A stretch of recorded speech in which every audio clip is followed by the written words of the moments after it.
Okay. You guys all. Oh, okay. Welcome to round 3 of the New Zealand Schools Debating Championships. Congrats on making it this far. This info slide for today's motion, I feel like we don't need to read out. And the motion is, everyone knows it. I don't have it right in front of me. I'm sorry. Do you want to? Yeah. Oh, this House believes that publicly signaling its willingness to invoke collective self-defense over Taiwan is in Japan's interests. You will know this, but speaking times are 7 to 8 minutes with Q1 between the first and 7th minutes. At 1 minute, you will hear the bell, which is not letting me play it. At 1 minute, you will hear a bell to signal the start, and at 7, another bell to signal the end. At 8 minutes, you will hear 2 bells. At 8:15, 3 bells. If you continue speaking after that, the bell will just keep ringing. Leaders applies are half that with 1 bell at 3, 2 bells at 4. And with that, I welcome up the first defendant.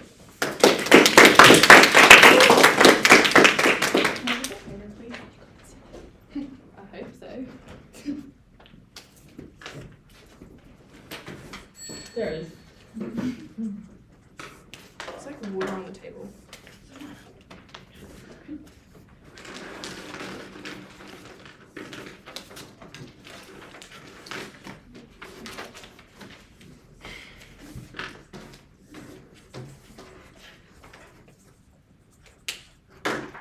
Look, this public signalling is the only way in which Japan can ensure continuous security for themselves as a nation. Okay, 3 things for my speech today. Firstly, some setup with actor analysis. Then on to my first point, onto why this is going to stop an imminent threat and protect Japan in the long run. And then secondly, on how Japan is able to enforce their strength through improving their image on a national level. Okay, in terms of my actor analysis here, obviously one of the main actors in today's debate is going to be like China. What do they really care about? I think simply like just a lot about power. And they want to be viewed as an alternative to the West through doing something like taking over Taiwan, who is one of the biggest producers of semiconductor chips in the world. Great, that's really important. Note here that this is really important, that currently China has a unique incentive to not go to war with Japan, uniquely because because the globe sees Japan as a sovereign nation. Many countries do not view Taiwan as a sovereign nation, henceforth they feel like they have a right to claiming it as a country. This will be important later in the debate. Okay, what do we think Japan cares about? They care about 3 main things here. Firstly, they care about national security, right? Ideally, they do not want China to gain a huge amount of control over the South China Sea, because that like minimizes the level of security they can have, because China's power in the region just increases so substantially. Second of all, they want a good economy. This looks like having access to semiconductor chips at a reasonable price. They do not get this benefit when Taiwan is actively being overthrown by China, because China can quite easily just make it difficult for like Japan to gain access to this. I think it's very important to note here that Japan's economy is based a lot around technology, henceforth these semiconductor chips are very important. Lastly, they want a good reputation, because that's how they gain a lot of those things too. In terms of Taiwan and the allies, like, you know, there's just a lot of countries in the West who care a lot about Taiwan due to the security interests in the region. Okay, now on to stopping an imminent threat here. First of all, like we need to note it that within the info slide it says in order for Japan to be able to make this call, they must feel that China is posing enough of a risk or a threat through their invasion of Taiwan for Japan to do this. So they're not just doing it willy-nilly because they're scared of China or because they feel like it, right?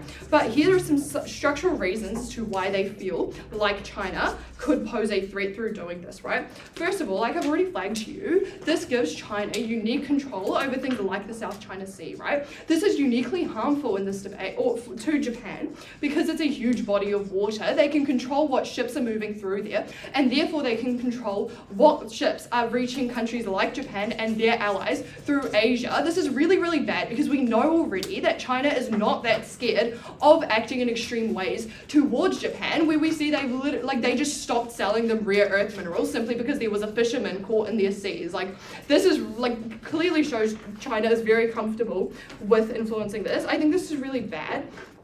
as I've already outlined, China having all of these like controls is just really harmful. I think the second, now that we've established they're likely to do this and to act in really bad ways, here is how they're going to stop the imminent threat here. First of all, in order for this debate to take place, we need to assume that Japan is probably going to be establishing a military. They're not just going to send kids with a few bazookas to go blow up China, right? They're probably going to train up people who are capable of fighting, and they're probably going to get machinery as well, because what sort of threat is it if you've not actually established a military in the first place? I think what we need to note here is a lot of Taiwan's allies are likely to try and help Japan establish this military, so it is likely to be a powerful one, not just like the ones we see here in New Zealand, right? It's probably going to look like the US offering them training facilities, because we know the US has unique military capabilities and know a lot about running militaries and armies. So I think it is also fair to assume that this is going to be a very strong army. It's not just going to be one that just exists. But second of all, we think this is going to lead to improved international relations, specifically with a very important actor, which is the United States. We've already seen Donald Trump placing pressure on countries that are part of NATO to increase their military funding and budgets. So we think this is going to be really good for their allegiance if Japan can say, hey, we do care about protecting ourselves, because now the US feels more incentivized to step up and protect Japan in the event that China, or any actor for that matter, tries to cause them harm. This leads to a lot of really large impacts here. I think first of all, Japan as a country is just going to feel more certain in terms of their safety, right? They feel like they just are more secure, even if something were to happen, which we don't think is likely due to all the reasons we gave you. There's likely to be a huge number of people who will step up to help them, because they have shown their willingness to align themselves with these other groups. But I think this sense of security is hugely important for the things that Japan does as an actor, in the sense that their economic relationships across the globe also are affected by the level of certainty that they have in their own personal security. Therefore, engaging in better trade deals means that the individual people within Japan are better off. Note that again, this benefits Japan's interests, where they do care about their people and their people living good lives. Once again, going on to people, we think it is just good for the citizens of Japan to feel a level of certainty in their country's security, because it just really sucks if you're terrified of your country being invaded by really bad actors or being overthrown. So we just think it's good for people to feel more safe. I'll take a point. Given that you've just told us that the US has such great advantageous military perspective, why is it Japan's unique role to go and intervene in China? Because of Japan's unique geographical location and proximity to Taiwan, right? And I will get into this in this point, right? The context here, or the point being Japan enforcing their strength through their image. The context here is image being proportional to strength. By improving one, you improve the other. And I think being strong, or being viewed as being strong, is a big incentive for Japan, because it disincentivizes a lot of really bad levels of engagement from other actors. Okay, first of all, how are they going to do this? They are taking a stand against for a vulnerable actor, against a probably dangerous actor, right?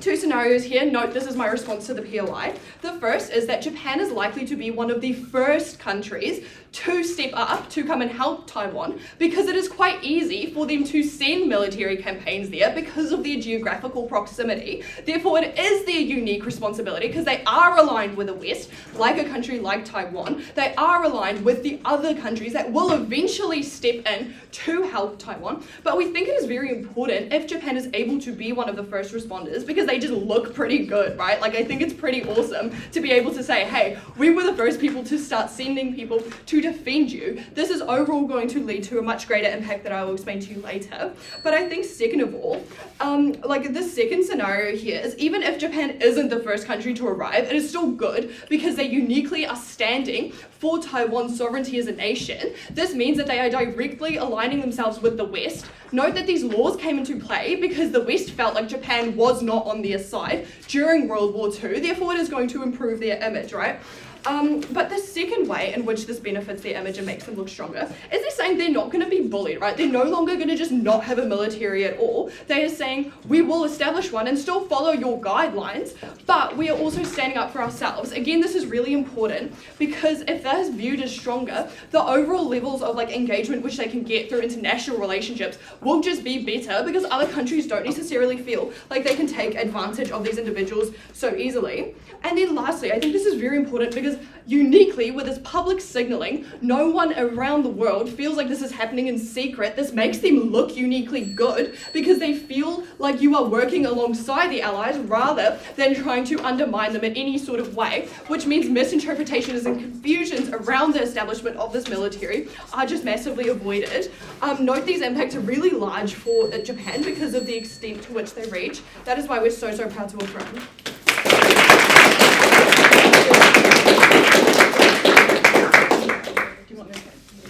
Okay, I thank the speaker for his speech, and whenever the first speaker with the negative is ready, I welcome him up.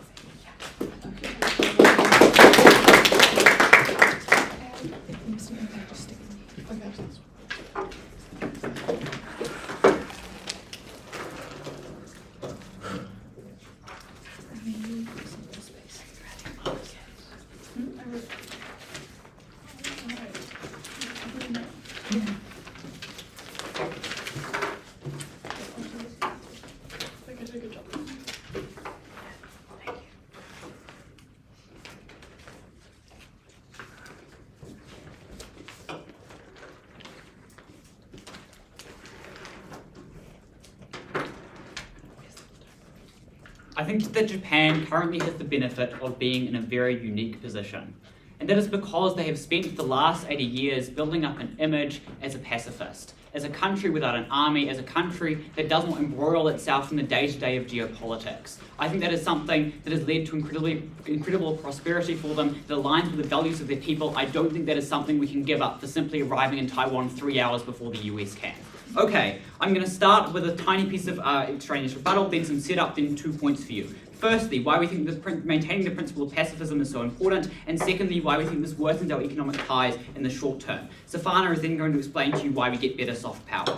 Starting then with this idea in rebuttal that Japan is uniquely able to prevent China from invading Taiwan. I think this is not very believable when the US clearly has a much larger force and is able to defend Taiwan far more. I'll tell you more in my setup as to why we don't think China is ever likely to invade Taiwan, but it's unclear to me why Japan has any sort of special position. I don't think that 3 hours or 12 hours is going to make much of a difference when Taiwan has mountains, has an army, probably can last for a few days at the very least. I don't think this is a huge difference. I also think the army that we're supposedly going to be able to build up to be really big is probably going to take a long time because we're starting from nothing. If it's reliant on the US helping us to do it, I'm unclear why the US wouldn't just be more efficient using those resources for themselves or giving them to other Western allies who already have an army. No, thank you. Okay, next, on this idea that China is going to gain unique control over the South China Sea. The only way I see this being useful for the F case is if it's reliant on now, China uniquely needs to get Taiwan to have control of the South China Sea, which I don't think is particularly true because they can still have gained and continue to gain a lot of control without getting Taiwan. But also, it's just unclear why Japan uniquely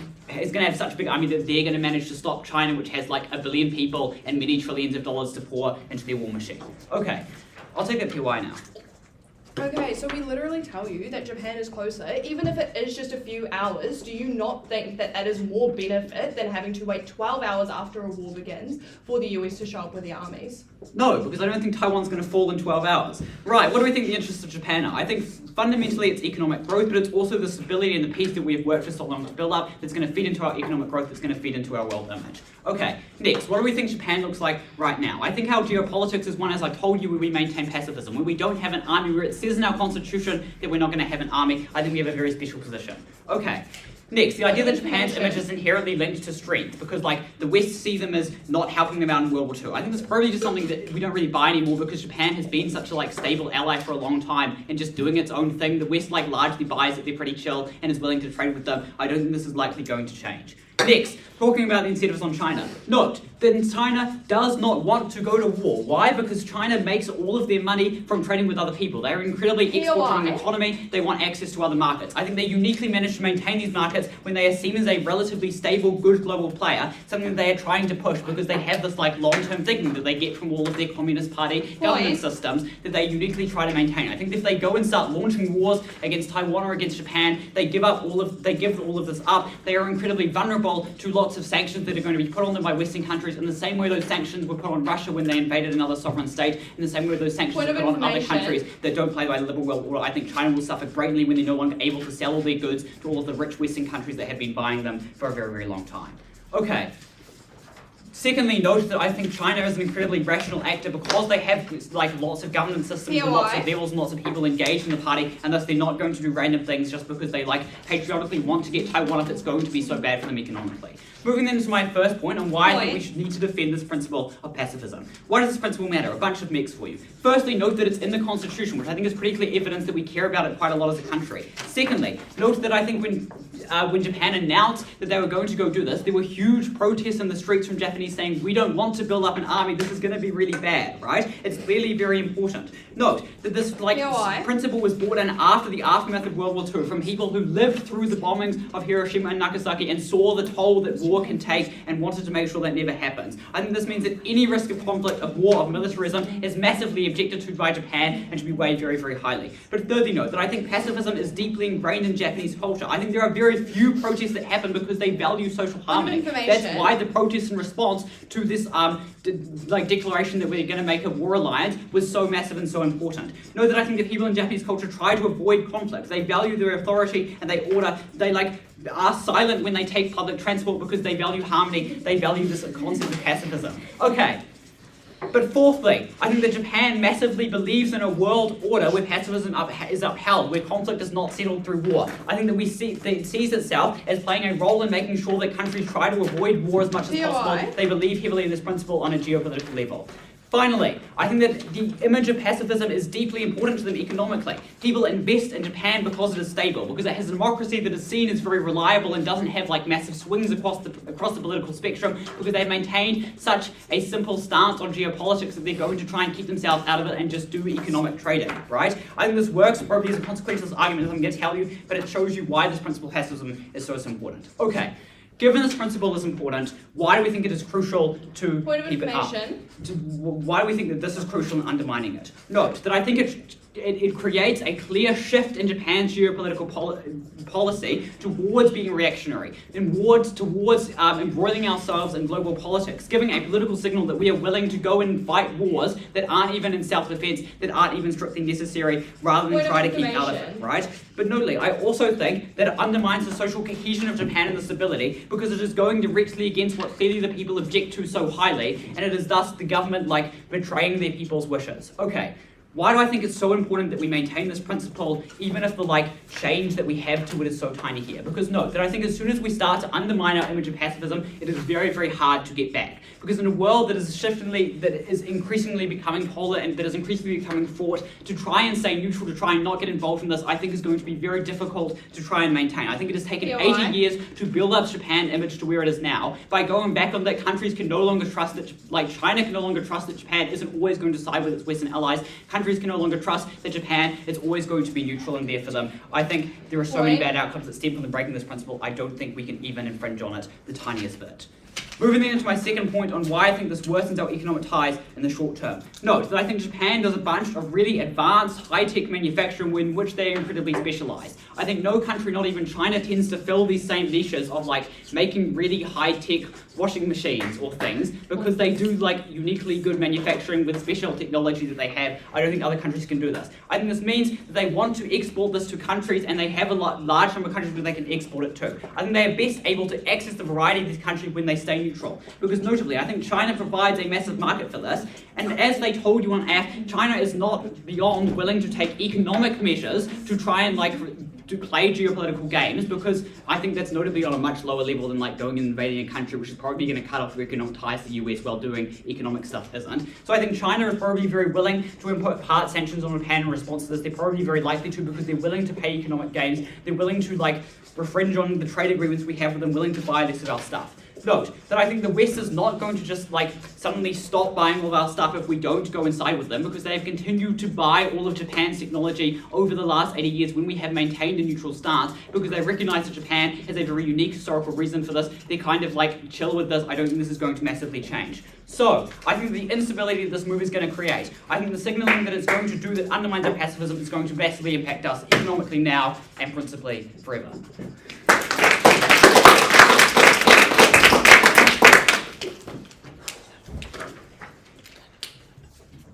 You would either hear a bell or a clap every time that I mention. I thank the speaker for his speech, and I welcome up the second offender speaker. Okay.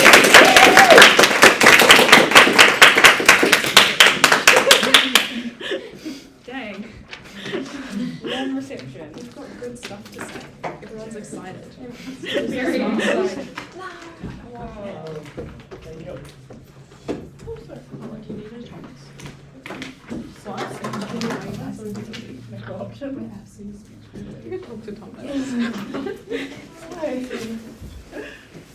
No, I like doing that.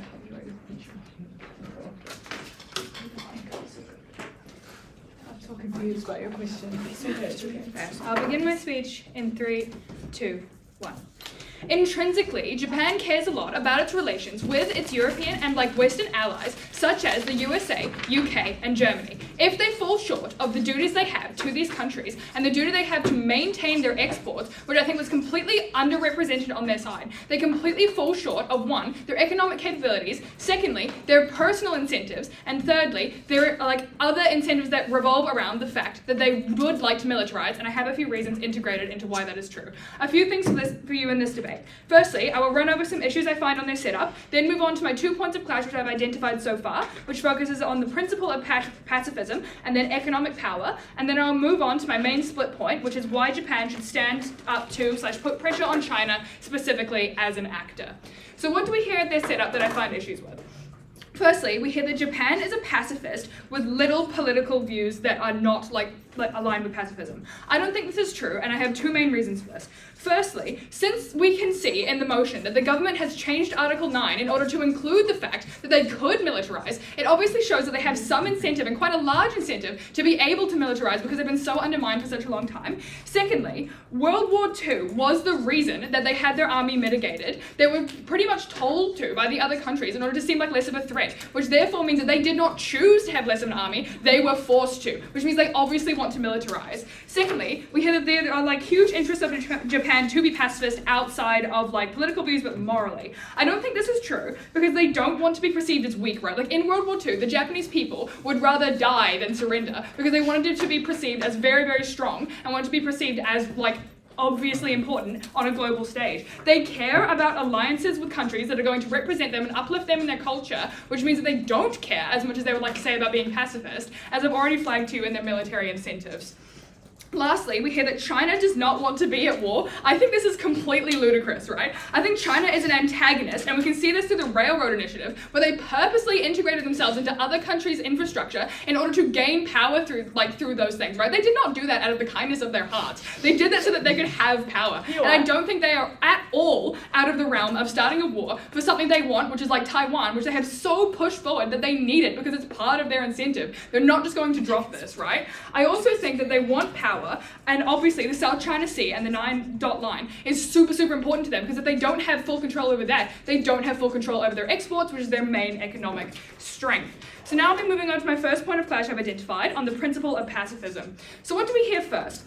We hear first that China is unlikely to invade Taiwan in the first place. I think this is wrong. 1, because they likely hugely care about the South China Sea, as I've already flagged to you, because it's their huge economic incentive, which they try to flag as this addition on their side, and I think that's just completely untrue, because if they lose impacts here, they lose the ability to export and have these things. I've already explained the 9-mark line, but also a little bit of an extension. I think there is a huge tension around the ownership of Taiwan, and if they go back on this thing, they're showing themselves as weak, which is something that China simply doesn't do. An authoritarian government will never portray themselves as weak because it creates tension internally and externally for them to be overthrown. No one likes China at the moment, right?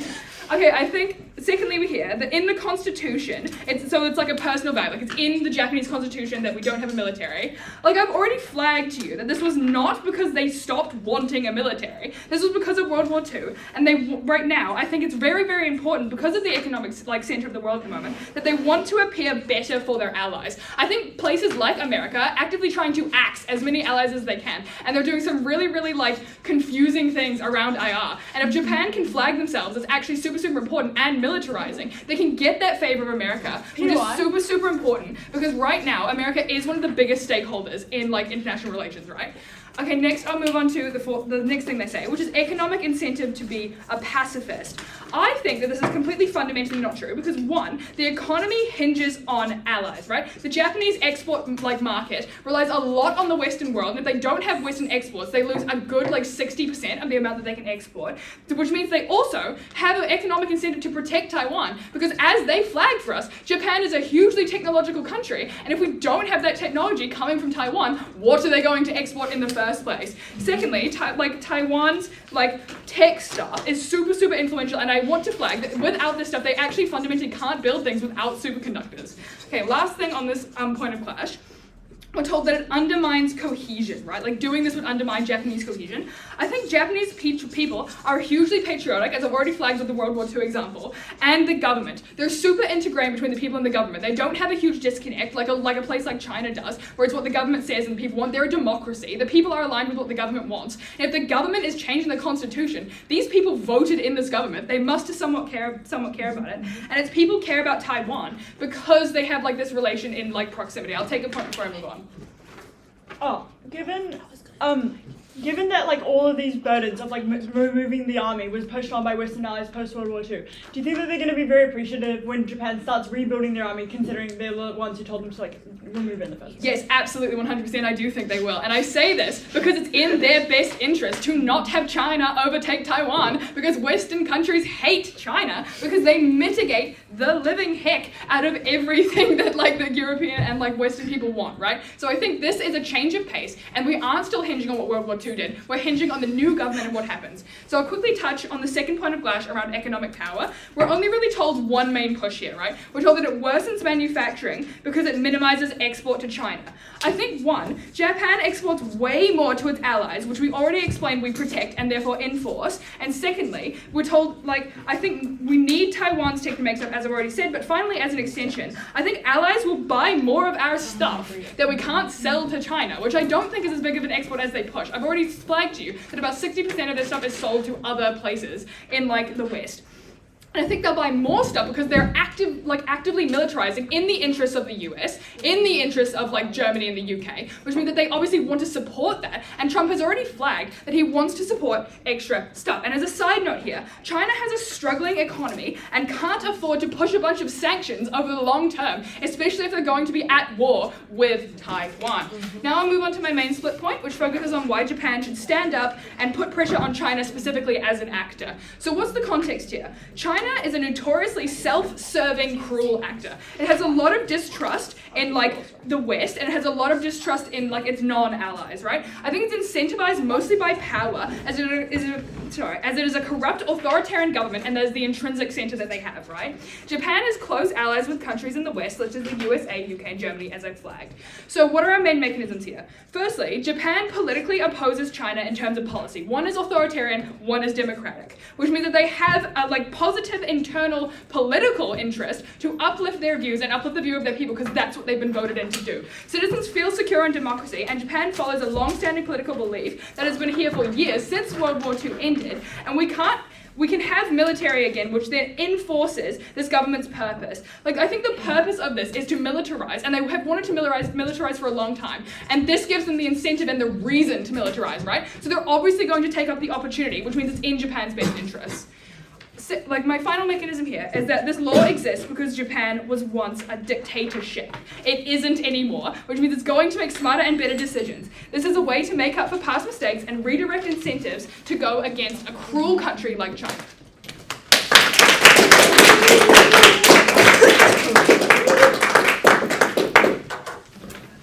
You should be. This sounds like that was for the speech, and I welcome up the second negative speaker.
the affirming side cannot simply assert to you that China is just like this crazy evil country and therefore Japan has this moral responsibility to like stand up against China, when the only thing that Japan can stand up against China with, realistically in this debate, is just vibes. They cannot win on this. Okay. 3 questions in this debate. Firstly, like this idea of whether the pacifist culture of Japan is actually as important as we've clearly made to you that it is. And then secondly, like on the economy, we've got like the sub-point around like cheap semiconductors, and then like more importantly about like Japan's economic and like political ties to the West. And also note that this is where my split stands, which is about like Japanese soft power and how important it really is. Okay. Starting with like the negating side telling you that like Japan only became pacifist in the aftermath of World War II, and therefore this principle is not as important now, is not as relevant, and like this was only held up because the US told them to. Okay. If this principle wasn't really, really important, then the Japanese people would not have had massive protests when it was overturned, right? This is like clear evidence to you showing that the Japanese people do consider this principle to be incredibly important, right? If this was just like a political thing that they did for the US, it would not have been written into the Constitution, right? We think these are 2 myths that clearly show you that this principle is incredibly important. And then, as we told you, it also gives them massive economic advantages, right? It helps Japan maintain like the image of being a neutral country, being a neutral trading partner. And I'm gonna like be talking more about this when I talk about the economy, right? Okay. And then this idea that like the Japanese people are deeply patriotic because like during World War II they were willing to die for their country, therefore this pacifism stuff doesn't stand. We think that World War II was a deeply traumatic event for Japan, right? They suffered massive economic reparations. They had massive amounts of casualties. We think the trauma of World War II was enough to like overthrow this like need for defense. Yeah. Okay, so you're saying World War II really hurt Japan. Don't you think that that just immediately incentivizes them to not act poorly once they have a military because they are so scared of these repercussions? It's not about whether Japan is going to act poorly if it has a military, right? We're telling you that even the simple act of having a military has a massive impact on this image of being like a pacifist country and being a neutral trading partner. Okay, and we think it's like, and like even just like having this defense is like a move of antagonism towards China. Okay. And then, moving on to this idea of like China is an antagonist and therefore will just like, therefore Japan like has to stand up to it, and like that like the US really wants Japan to do this, right?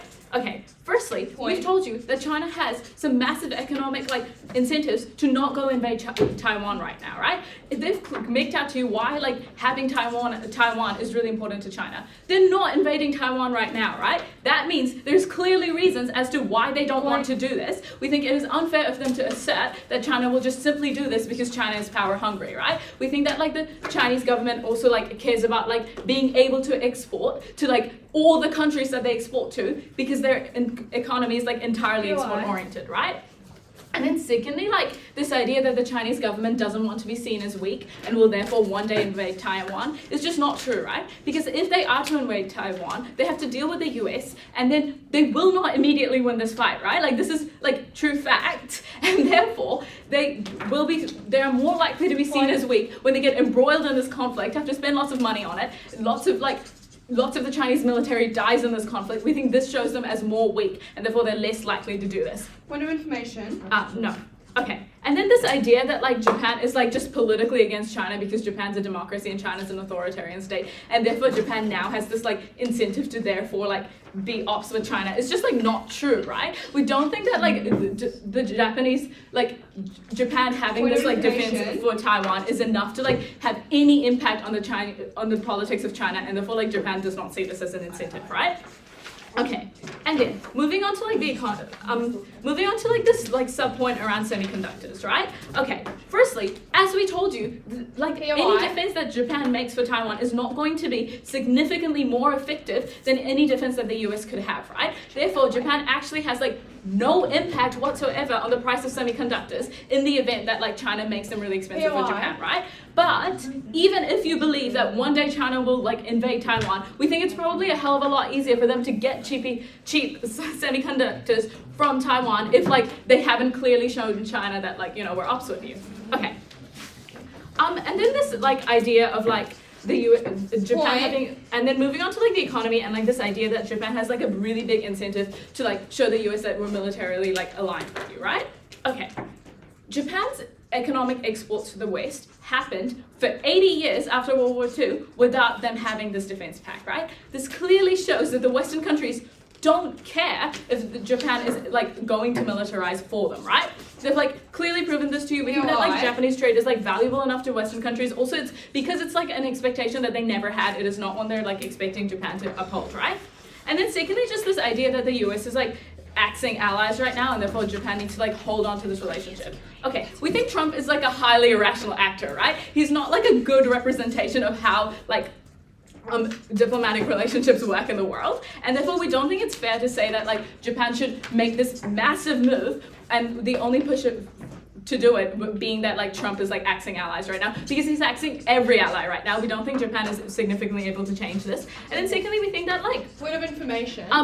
the US is like pretty much the only country that is as anti-China as it is, right? We think the EU largely does not care about like Japan defending Taiwan from like China, right? Therefore, we think that like even if we take them at their best and say maybe the US will be a little mad at you, we think like exporting to the EU is significant enough for Japan to not, for them to like cop this harm.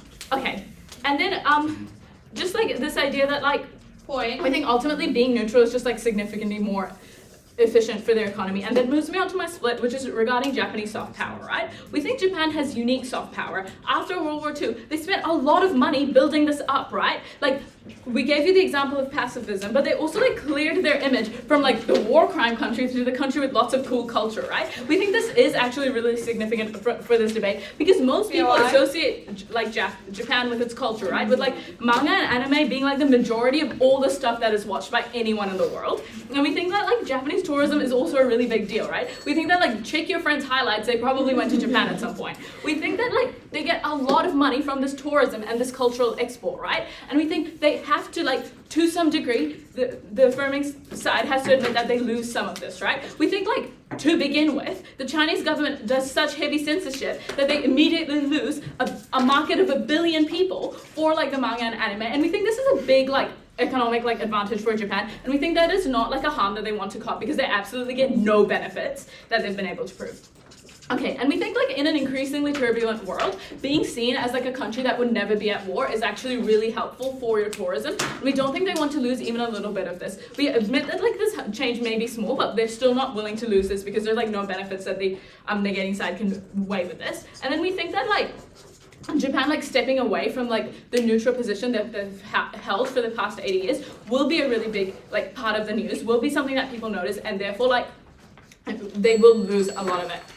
Therefore they will lose a lot of tourism. And as like it's been clearly shown to you that Japanese soft power is really in Japan's interest because of simply the amount of money that they've spent on it post World War II. Thank you.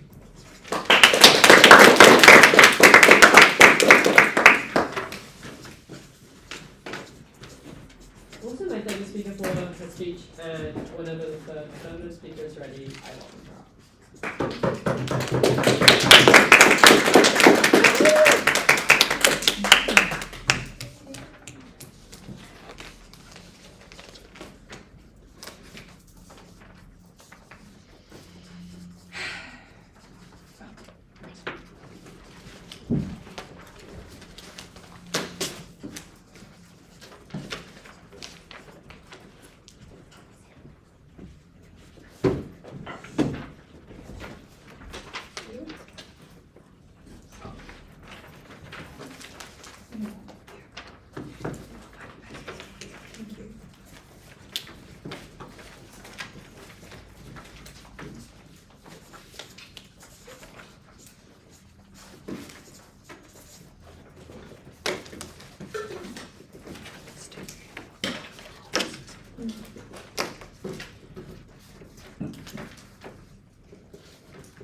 Do you need the time?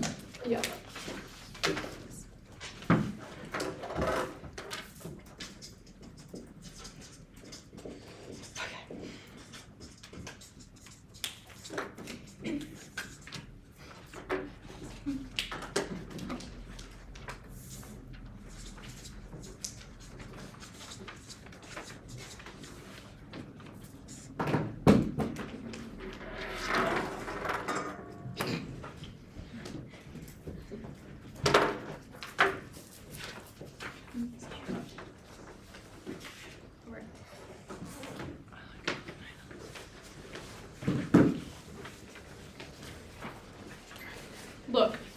among us, but I think it's pretty sus if Japan builds a military and does not tell the rest of the world about this. I think this is a genuine alternative that can happen in this debate, and I will be proving this in my speech, all right? 4 things to do. Firstly, a little bit of like characterization and just clarification about framing that we've heard throughout the debate.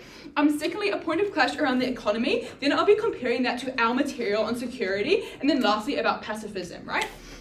Okay, so what are a few things that we hear? We hear in like the most grand assertion of all time that China is a rational actor and won't go to war with Taiwan, right? I think we've actually done a lot of work down the line providing structural reasons and examples of China using their power very badly in both like soft and hard ways to intimidate other countries, to assert their influence, and to try and get more power. We have told you that China's main incentive is to be seen as an alternative to Western power, that they see there is a big power vacuum left in the world after the USSR being like dissolving, and they see themselves as the next like grand prospect of like rising to this power, right? I think what this means is that they're actually like not going to just give up Taiwan if we have told you structural reasons such as them providing semiconductors, such as their like geographical location of leading China further into like the Pacific. We've told you that China actually does care about Taiwan, but I think what's most important to acknowledge is that if you say that China's just not going to go for Taiwan, then we just don't have a debate in the first place, right? I think this is largely like unfair for like after push. I think we should kind of just ignore this, right? We also hear that like the US having like a larger force means that it doesn't really matter if Taiwan builds a military or not. I'd like to point out the fact that it is not our burden to bear to prove that we will actually be the best at defending Taiwan. All we need to do is prove that, firstly, that we have some modicum of self-defense that is not just people throwing like anime body pillows at China if they try and come and like invade Japan, right? And secondly, that we actually signal to other countries that we are willing to fight for Taiwan and that we can claim economic and international relationship benefits from that, right?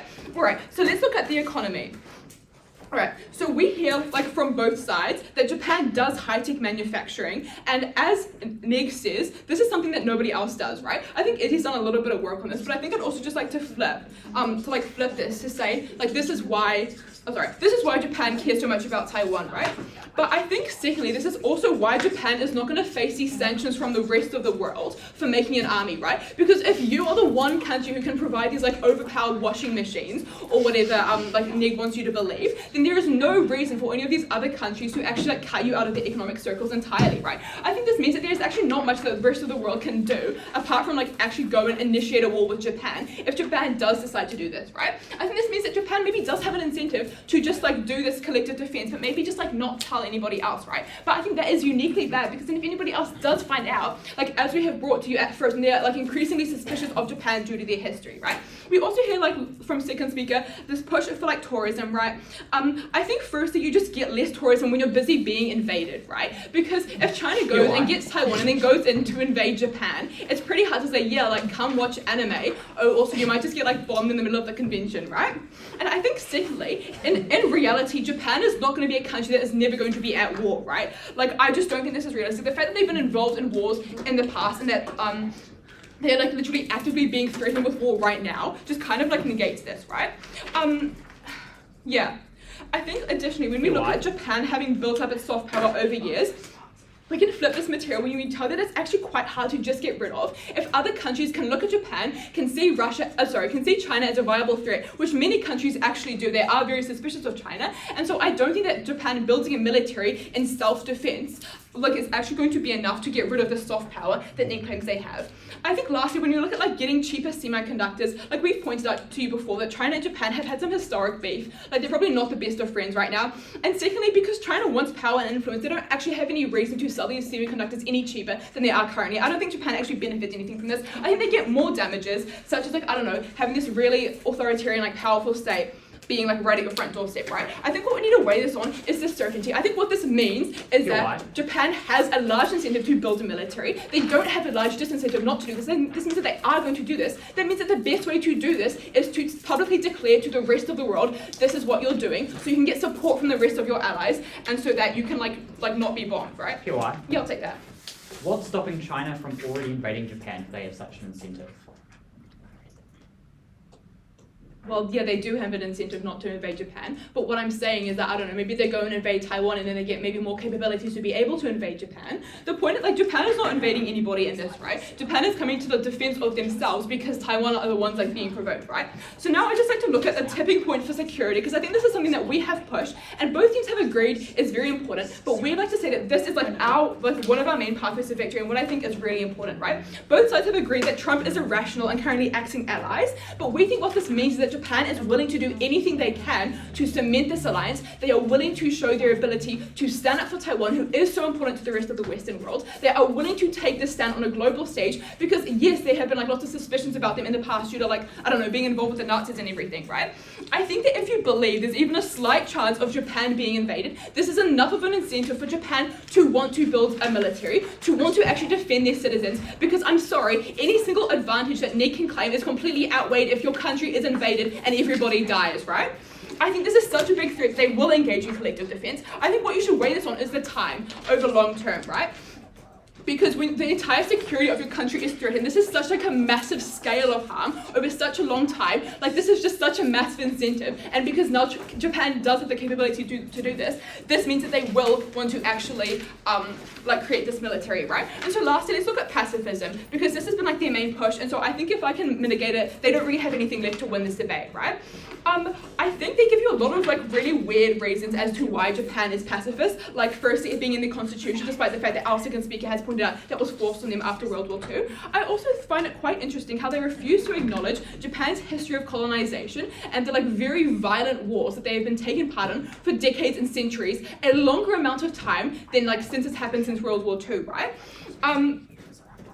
I think that when we're looking at protests, like, firstly, people just like can't protest if they're dead, right? And secondly, I think that like if you explain to your people like, hey, here's the options, like we are acting in self-defense, then I think that this like does enough to make sure that people probably aren't like entirely unhappy about this, right? Because if people understand that China is a threat, then I think they can also understand why it is important for you to militarize. People are not just inherently dumb, right? I think most people can go, oh, big country with like big bombs, if they don't like me, like that's pretty bad. We should do something to protest for it. I think lots of people are actually very for privacy. It is something that we see in parts of everyday life. It is very hard to tell somebody, no, we're not going to militarize, no, we're not going to protect you and every other citizen because like we're scared of like, oh, because we have like a history of pacifism, so therefore we should just let people like bully us and kill us, right?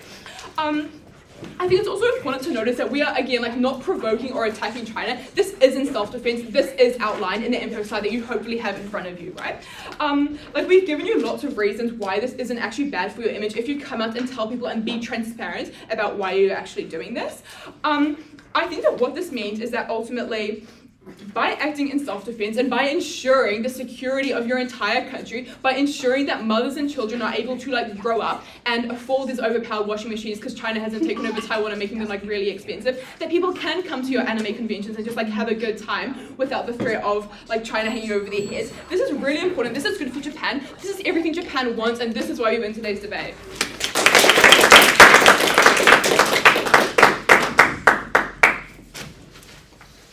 I thank the speaker for their speech, and whenever the negative speaker is ready, I welcome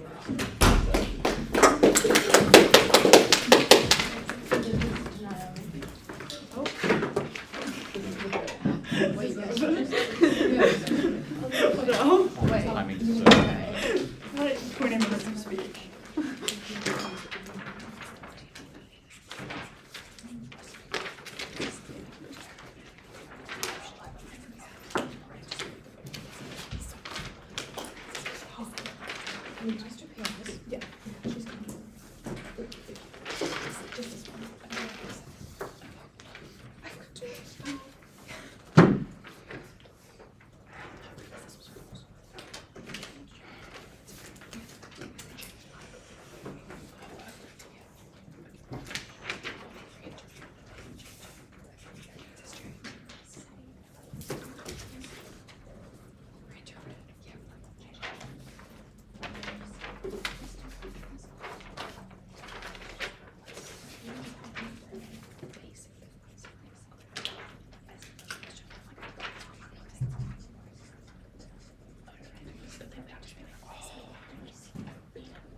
AF has had the craziest switch up at third, where they try and tell us that like we're gonna get invaded and therefore none of our mechs stand when all of our people have like died and therefore no one can like go on tourism to Japan.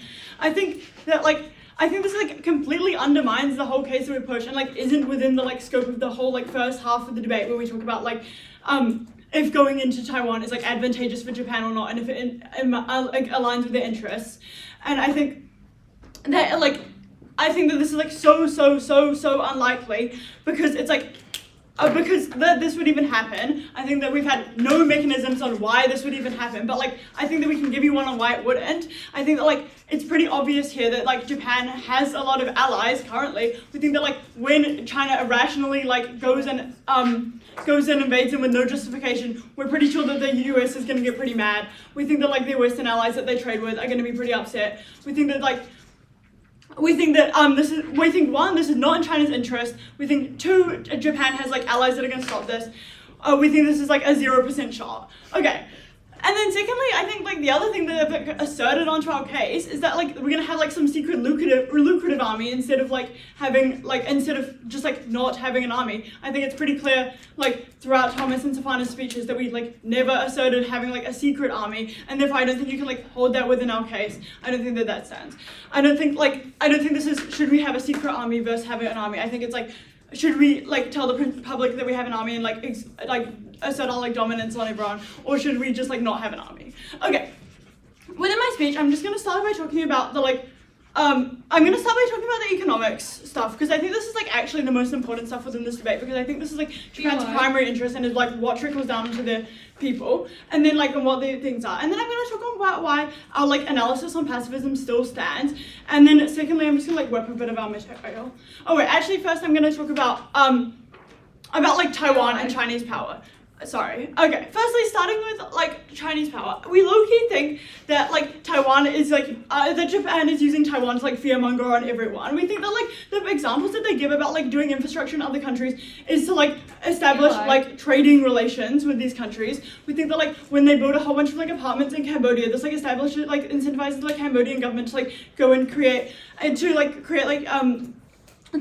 trading agreements with China. Why? Because like the people within Cambodia are like grateful for this infrastructure, and then they like put pressure on the government like, yeah, we love China, and then they're like, okay, yeah, we'll make a thing with China. And so the things like those primary examples of power that they give us are like for economic power, and then we think that the reason that China is like less likely to like use military power is because it like triggers the West, it triggers Trump, and we think that like it's very unlikely, but we think that like even if they do, we think that we still win. We think that it's more in Japan's interests, even if they do it, even if they do invade Taiwan, to like not be involved in our military intervene. We think that like throughout the AF case, it's really unclear why Japan is the like only person who's able to like save this situation. We think that they just tell us that they're like right next door and that they'll just like pop by. I think that the US has like military capabilities to like go anywhere in the world. I'm pretty sure since Silicon Valley is powered off these semiconductor chips as well, I'm pretty sure they have like pretty high incentives to also intervene. I think that like even if in the worst case scenario Taiwan does get invaded and China takes over, I'm pretty sure it's not clear why this is like creates like much worse relationship for us. We think that like China's still gonna like sell us semiconductor chips. We think that we're still gonna be able to like have our high-powered manufacturing industry. We think it's more likely, like considering if China is strong enough to be able to like invade Taiwan, we think that they like going to like beat us and beat the US no matter what.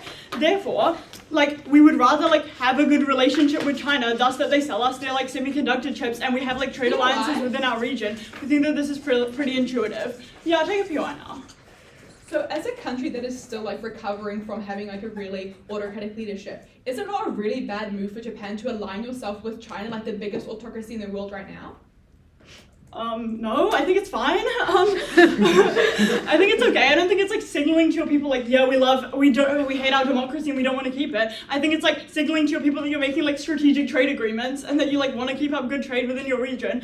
I'm pretty sure it's much worse when you like go against the values of your country of like pacifism that's like ingrained within your culture. I think that is a much bigger betrayal on the people when you completely ignore their protests against pacifism. Okay, but I'll talk about that later. Now onto the economic stuff. I think that the AF's main push on economics is that like our allies are just going to leave us. I think one, there's like a clear mechanistic gap on like why this would even happen. I'm really confused. I think that like they've just like asserted that they're going to be like mad that we're not helping Taiwan. I'm not really sure why like Germany and France and the EU like cares that much. But like secondly, I think that therefore our like mix that we give you at Thomas that like it's chill right now and therefore will like continue to be chill. It still stand. But I can give you some more. Firstly, I think that like primarily they want to trade with Japan for our like high up tech manufacturing. I think this is like especially true if you believe all their mix on how much they hate China, how much they really want to protect Taiwan. I think that this is like that therefore Japan provides like a unique possibility for like export of like high quality goods. Therefore, and then secondly, like these countries like want to have more allies, especially as like Trump cuts off like ties with NATO and like the EU. We think that like, they have more incentive to try and like build up their like ally bank. We think that it's not very, very unclear why they would just leave us. I think it's more likely that they're just going to stay. So, and then like, I think I've already done the like stuff on semiconductor chips. So then lastly, I think that like even if you don't believe all these mechanisms, I think the app has some cover like really big economic harm when they like build an army and like big like Trump, will you please help me with my army? Like I really need some help. Like I don't know how to do it. I think that's gonna cost like millions and millions of dollars. We think that this is like a big harm that we just like don't get. Okay, now like on our economics, I think that like on our side we're able to like continue our like trade with the West. We think that like they're like not that mad because they don't like see it as our duty. I think that it's important to note that like within the like global sphere, Japan is like seen as like a pacifist country. I think that like people understand that like the requirements within our constitution. I think that like a lot of people still are like hung up on World War II. They like don't really want to see Japan remilitarized. I don't think that they're going to be like really, really mad at us. I think that uniquely we still get trade with China, BRICS, countries, Africa. I think that like countries that are more aligned with like Chinese economic power, we still gain. And this is like a huge, huge consumerist market that's like continuously grow. I think that they're not going to trade with us when we show aggression towards their main like person that they're involved with, which is China. I think that it's very unlikely that they would trade with us.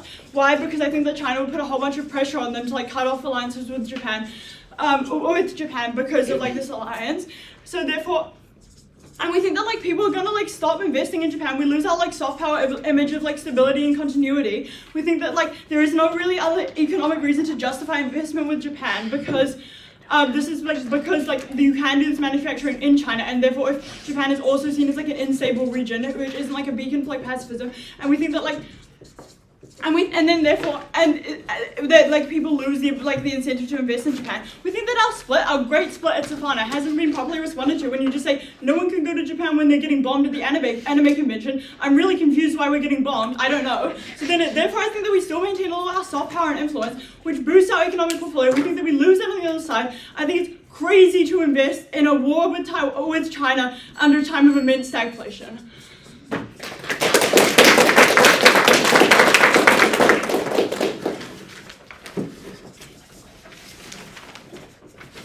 Great, I thank the speaker for her speech. As is customary, I will now reverse the speaking order. As a side note, that was the then invite up the negative reply speaker too.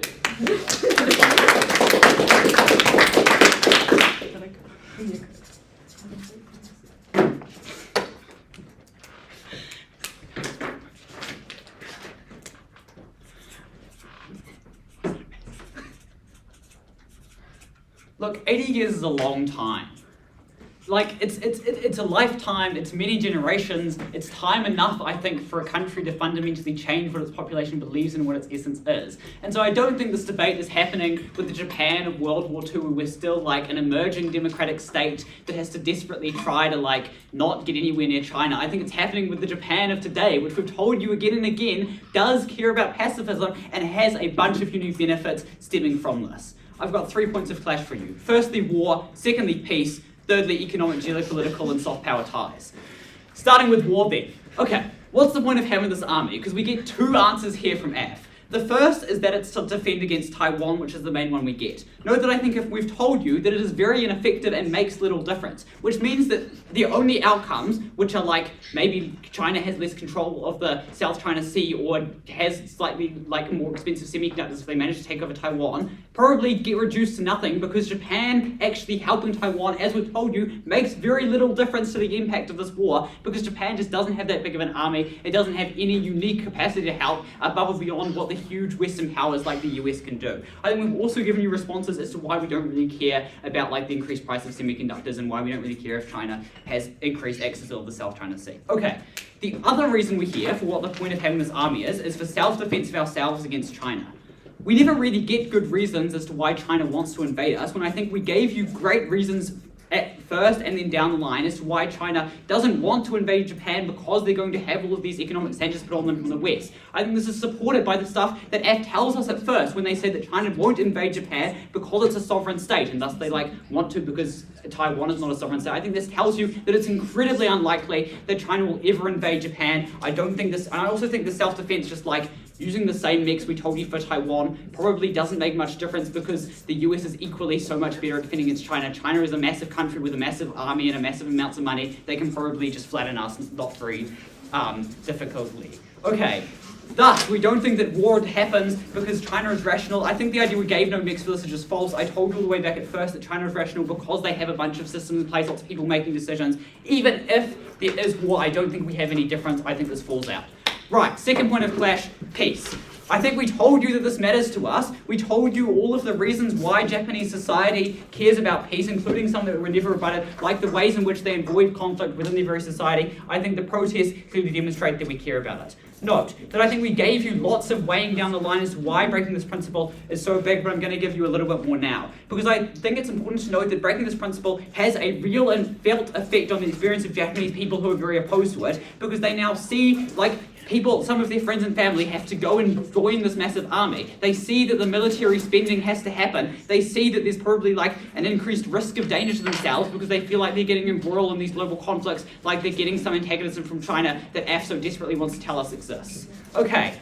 Thirdly then, on geopolitical, economic and soft power ties, I think we have told you something quite clearly that playing the game of all of the different nations means that you always get the best option because you're able to trade with more people, you're able to access more options. I don't think we've ever heard a response as to why the West is always going to trade to us, but we uniquely managed to continue trade with China, to continue trade with BRICS, to continue trade with Africa, which I think is going to be increasingly important in the years to come. I think this means that we just get a bunch of money, we get a bunch of economic activity, we get a bunch of foreign direct investment, which notably probably wouldn't happen otherwise if we didn't have the stability because Japan's economy is not doing great anyway. I think this has a huge everyday effect on the normal citizens of Japan. Okay, therefore, I think that we can probably win on all of these ties and the soft power alone, notably the soft power, which I never think got a good response to. But even if you don't believe this, I think the principle of peace is incredibly, incredibly important. I think we've explained it to you well. I think you can see the clear impact it's going to have on the Japanese people. We cannot go back.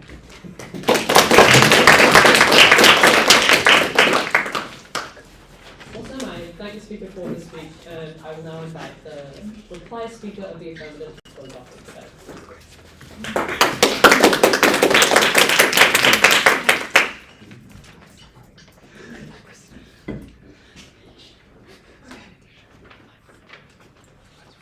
Wait, yes. Thank you.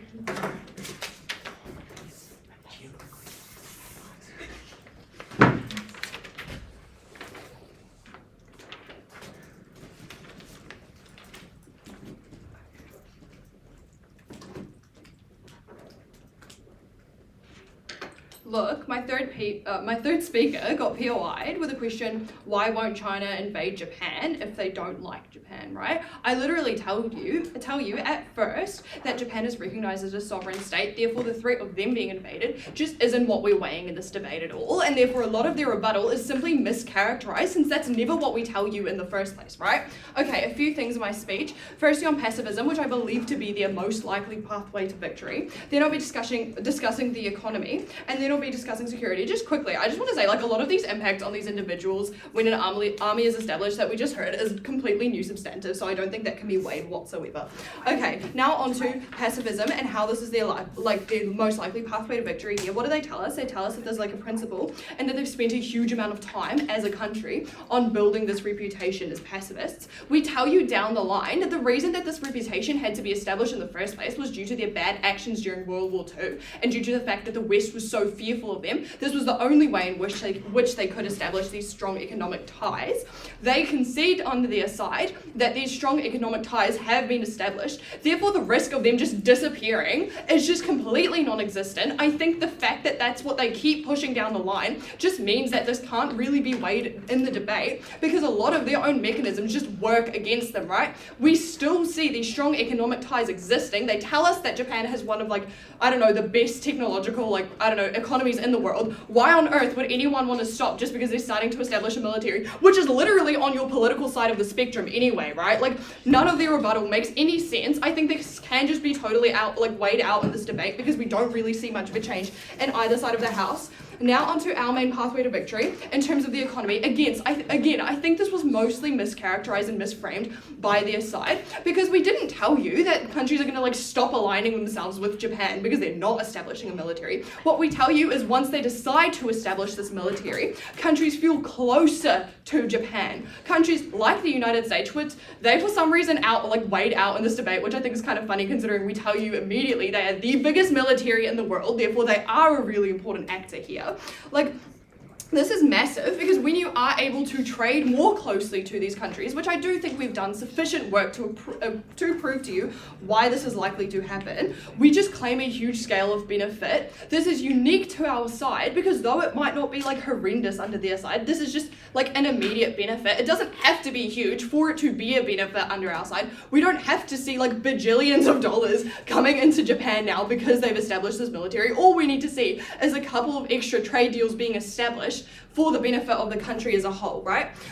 They tell us here that Japan is unlikely, what we tell you is in the event of an invasion, we see harms to the economy because first of all, it is more likely for Taiwan to be overthrown because there is much less geographical advantage for the West to stop them from invading. Even if this is a 12-hour difference, we think that is still a difference that they just cannot claim under their side. We just get that benefit immediately. But sorry, what they were saying is the fact that Taiwan is just not likely to act badly once they are overtaken by China because they're they tell us war is unlikely because China is really scared of sanctions. We tell you down the line, they literally tell us that Russia's being sanctioned. They're still at war, right? Their example works against them. Clearly, these countries don't care. We tell you down the line that China's acting as an aggressor. One of their main mechanisms here is that apparently an autocratic government is notorious for having really good bureaucracy and a lot of control measures to prevent bad behavior. We, I think, just naturally dispute that in the fact that we tell you it's an autocratic government, there's one leader who can make decisions on their own. Therefore, we think that this invasion stuff that they're telling us is so unlikely is likely because the info slide literally says that the likelihood of invasion is necessary for them to be able to establish this military in the first place. And so I think we just win this debate due to the mischaracterization from them down the line. A lot of their rebuttal just doesn't actually interact with the material we gave you. That's why we're so proud to affirm.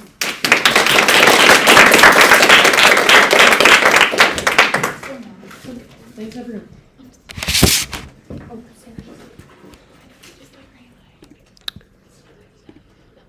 39 viewers, if anyone was interested.